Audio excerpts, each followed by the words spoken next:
San Moc-Ii lumang kalsada nagpapakita ng kasaganaan ng tubig sa paligid nito. Ang mga topograpiyang katangian ng lumang kalsada ng San Moc-Ii ay binubuo ng mga bato, puno, at lawa. At doon nabubuo ang tubig sa buong bundok at ang tubig ay gumagalaw sa mga bato at bato. Ang resulta, lumalaki ang malulusog na puno, pagkakaroon ng madilim na berdeng kulay. San Moc-Ii lumang kalsada madalas na nagpapakita ng hitsura ng isang lawa, at ito rin ay nagpapakita ng magkakatugmang mga eksena ng ang mga bundok sa kabilang panig.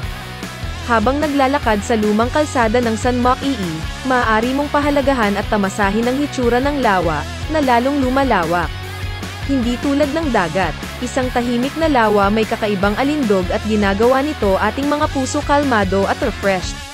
Ang katangian ng San Moc-Ii Old Road ay halos wala na mga artipisyal na istruktura.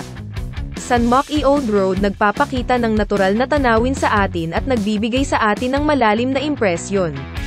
Napakahirap hanapin ang kagandahan at karelagan ng amusement park na nararanasan natin sa mga sikat na tourist attraction. Habang naglalakad sa kahabaan ng San Moc-Ii Old Road, maaari tayong magkaroon ng sapat na oras para mag-isip tungkol sa mga alaala ng nakaraan at imahinasyon ng hinaharap. Tinatahak ang mga landas na hindi madaling lockeran at malawak na lawa sa gilid ginagawang kalmado at payapa ang pakiramdam mo. Ang katangian ng San Moc-Ii Old Road ay halos wala na mga artipisyal na istruktura. San Moc-Ii Old Road nagpapakita ng natural na tanawin sa atin at nagbibigay sa atin ng malalim na impresyon.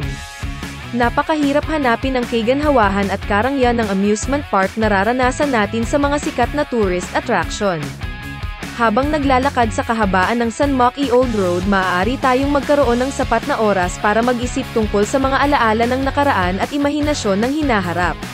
Ang ganda ng mga bundok, tubig, at kagubatan sa kahabaan ng lumang daanan ng bundok ay isang lugar na maaaring ituring na highlight ng Gosen. Gosan Dam, na unang natapos noong unang bahagi ng 1957 gamit ang purong Koreanong teknolohiya, ay simboliko. Ito ay naging isang punto ng pagmamalaki para sa rehiyon. Ang lugar sa paligid ng dam ay mas mahalaga dahil pinapanatili nito ang isang hindi nasirang natural na ekosistema. Tinatahak ang mga landas na hindi madaling lockeran at malawak na lawa sa gilid ginagawang kalmado at payapa ang pakiramdam mo.